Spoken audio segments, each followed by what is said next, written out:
But now coming to the point about this picture of Jesus in the Quran,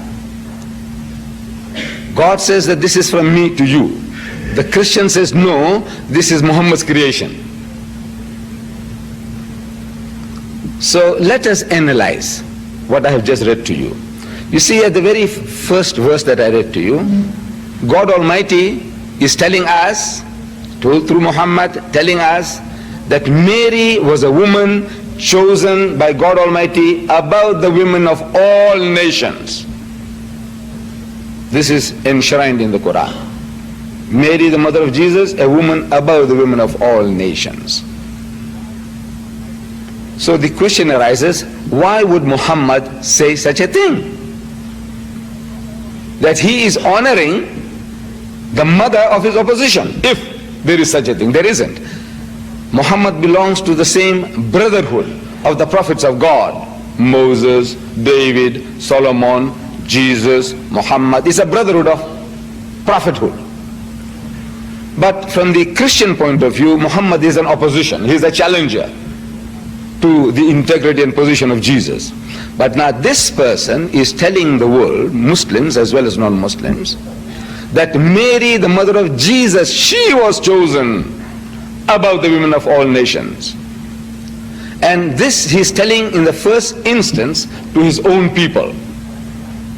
Because Muhammad, he will admit, was an Arab. He was not an Indian. I'm an Indian, of Indian extraction. I come from South Africa. We have some Sudanese brethren from Africa. We have some Malay brethren from Indonesia, Malaysia. He wasn't speaking to them. He was speaking to his own people, the Arabs. And he was telling them that not an Arab woman, not his own mother or his wife or his daughter was chosen above the women of all nations, but Mary, the mother of Jesus, a mother of his opposition. I'm asking people, the missionaries, please account for that. Why would an Arab go out of his way to provoke other Arabs, telling them that a Jewess, a woman from a nation that has been looking down upon them for 3,000 years, a nation that was looking down upon the Arabs for 3,000 years, they keep on repeating that Father Abraham had two wives, Sarah and Hajara. They say Sarah and Hagar. And they say that Sarah was his legitimate wife. But Hajara was a bondwoman, a slave woman. And her children, they disparagingly describe as the Hagarines, the children of Hagar. Hagarines, there's a new term they have invented, the missionaries. And in their books they say, now Islam is not Islam, which means a religion of peace, but they say it's Hagarism. You know, a religion from the children of Hagar, Hagarism. This is how they call us. Arabs are Hagarines, and the religion of Islam is Hagarism. They have been looking down upon the Arabs as the children of that bondwoman, that slave woman. And even today, the Jews look down upon the Arab peasants.